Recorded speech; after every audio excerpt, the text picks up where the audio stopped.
10 desnudas, ciegas y asustadas, como saben las células. ¿A dónde ir? A estas alturas, seguimos ignorando otro detalle bastante importante, como ¿saben las células qué camino es cuál, a dónde ir y dónde se las necesita? Cuando nos imaginamos a las células como personas y recordamos que están patrullando un área equivalente al continente europeo, una de las primeras preguntas que quizá te hagas es, ¿cómo es posible que vayan por el camino correcto? ¿No se pierden constantemente? Además, para ponérselo un poco más difícil, las células son ciegas, lo cual es lógico, si lo piensas un momento. El proceso de ver algo requiere que las ondas de luz choquen con la superficie de un objeto, reboten y choquen con un órgano sensorial, como el ojo, donde unos cientos de millones de células especializadas las transforman en señales eléctricas que son enviadas al cerebro para que las interprete. Todo esto sería invertir demasiado en cada célula. 1. Aunque las células tuviesen ojos, en su escala, ver no sería muy útil.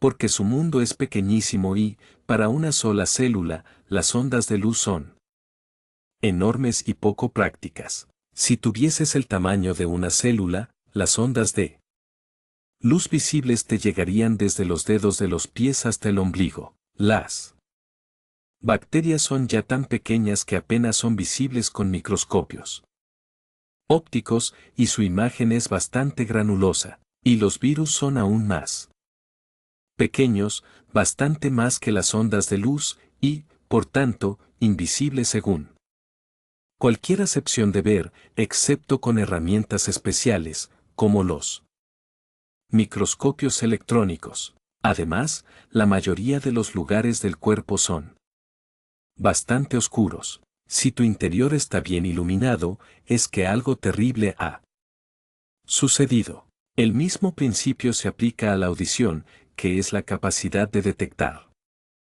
cambios en la presión de los gases y fluidos, así como de transformar estas diferencias en información. Es otra cosa para la que tenemos órganos especiales y que se adapta al entorno en el que viven los seres humanos, pero no es práctica para las células. Bien, así que, ver y oír, en el sentido en que estamos acostumbrados los seres humanos, no es una muy buena opción.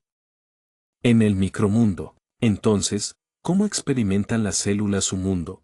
¿Cómo lo sienten y cómo se comunican entre sí? Bueno, en cierto modo, las células se abren paso en la vida oliendo. Para ellas, la información es algo físico, las citoquinas. En pocas palabras, las citoquinas son unas proteínas minúsculas que se utilizan para transmitir información, para señalizar. Hay cientos de citoquinas diferentes, y son importantes en casi todos los procesos biológicos que se producen en tu interior, desde tu desarrollo en el útero materno hasta la degradación que experimentas al envejecer. Pero el campo donde son más relevantes e importantes es en el sistema inmunitario. Desempeñan un papel fundamental en el desarrollo de las enfermedades y en cómo pueden reaccionar las células.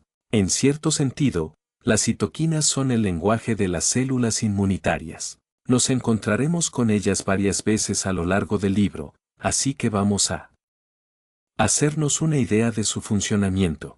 Digamos que un macrófago va flotando por ahí y se tropieza con un enemigo. Hay que hacer partícipes del descubrimiento a otras células inmunitarias compañeras, por lo que libera citoquinas que llevan o señalizan la siguiente información: peligro, enemigo en los alrededores, venid a ayudar. Estas citoquinas se van flotando después, transportadas por el mero movimiento aleatorio de las partículas en los fluidos corporales. En otro lugar, otra célula inmunitaria, tal vez un neutrófilo, huele estas citoquinas y recibe la información. Cuantas más citoquinas recoge, más fuerte es su Reacciona a ellas.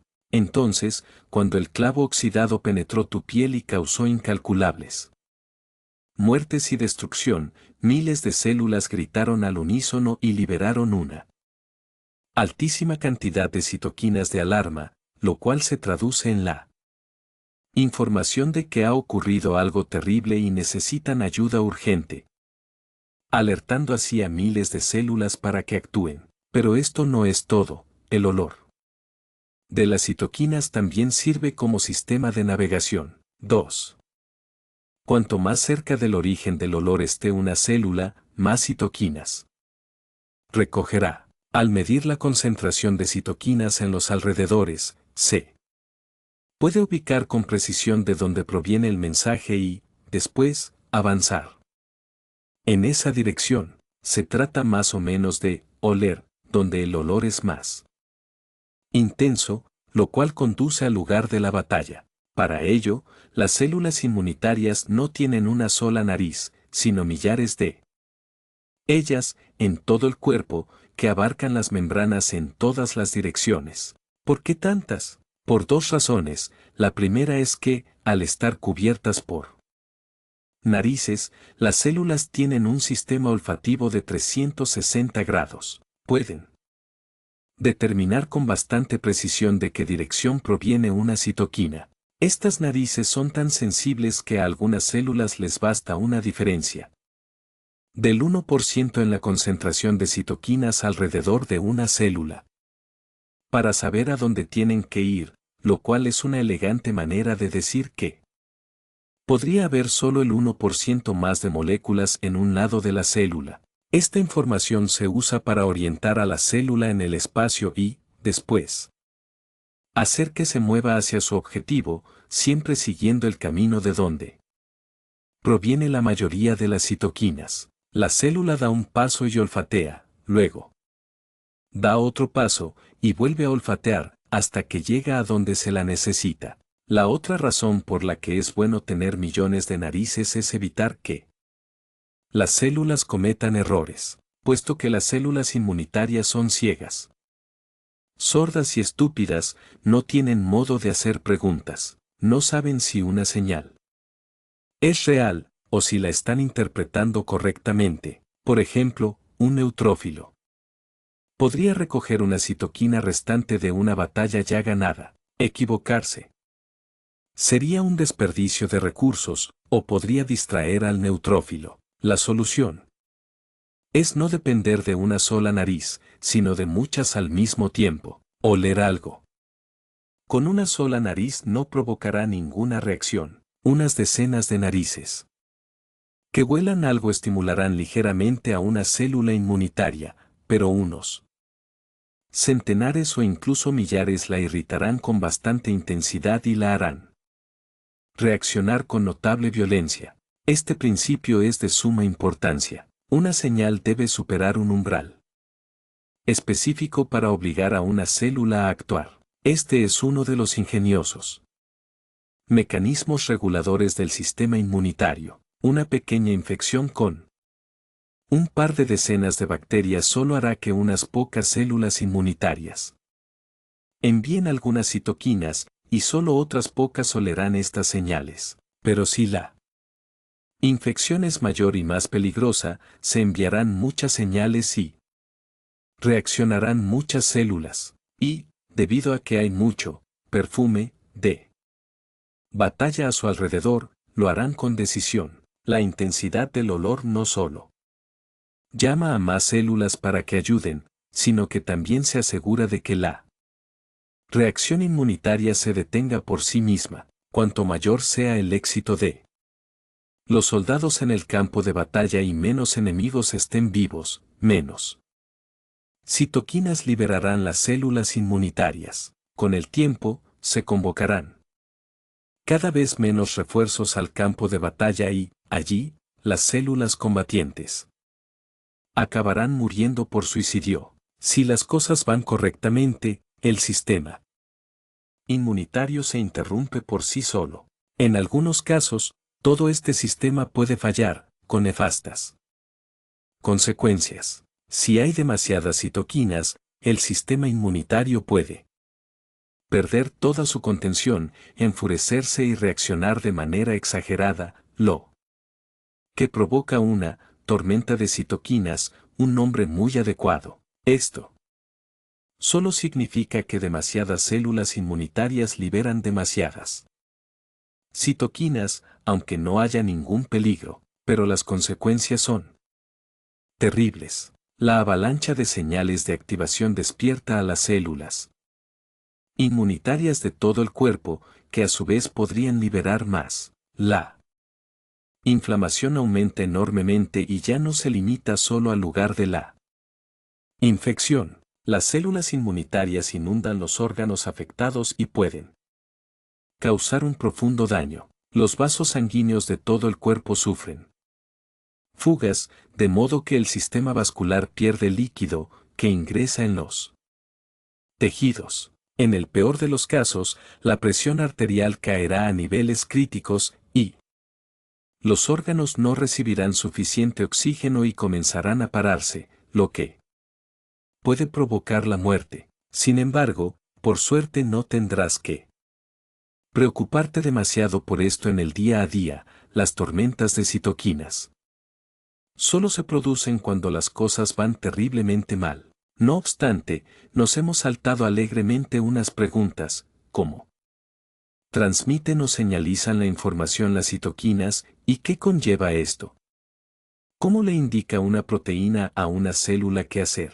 Como decíamos antes, las células son un robot de proteínas guiado por la bioquímica. La química de la vida provoca secuencias de interacciones entre proteínas que se denominan vías. La activación de las vías produce un comportamiento. En el caso de las citoquinas, las proteínas de información del sistema inmunitario, esto sucede a través de las vías que afectan a unas estructuras especiales, llamadas receptores, presentes en la superficie celular. Son las narices de las células. En pocas palabras, los receptores son máquinas de reconocimiento de proteínas que se adhieren a las membranas de las células. Una parte de ellos está fuera de la célula y otra parte, dentro. Alrededor de la mitad de la superficie de las células está cubierta por miles de receptores distintos para todo tipo de funciones, desde la absorción de ciertos nutrientes y la comunicación con otras células hasta desencadenar varios comportamientos. Por decirlo de forma simplificada, los receptores son una especie de órganos sensoriales que tienen las células y que permiten a su interior saber lo que sucede en el exterior. Así, si un receptor reconoce a una citoquina, activa una vía dentro de la célula, una serie de proteínas interactúan y terminan indicando a los genes de la célula que sean más activos o menos.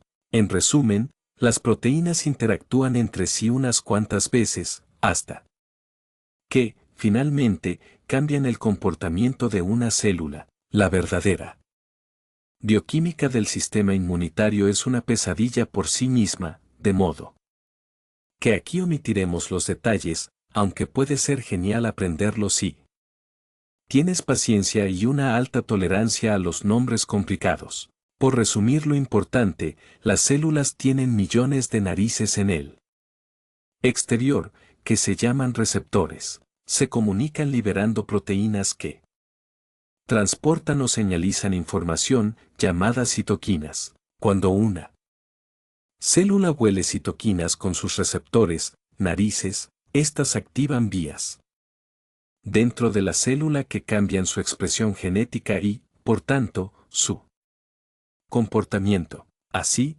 las células pueden reaccionar a la información sin ser conscientes o sin tener la capacidad de pensar, guiadas por la bioquímica de la vida. Esto les permite hacer cosas bastante inteligentes, a pesar de que técnicamente son muy estúpidas. Algunas citoquinas también sirven como sistema de navegación. Una célula inmunitaria puede oler de dónde vienen y, literalmente, seguir el rastro con la nariz hasta el campo de batalla. Ahora que hemos aprendido cómo perciben las células su entorno, hay un Último principio importante para entender el sistema inmunitario antes de regresar al campo de batalla. ¿Cómo sabe una célula a qué huele una bacteria? Es más, ¿por qué las bacterias huelen a bacterias? ¿Cómo distingue el sistema inmunitario entre el amigo y el enemigo?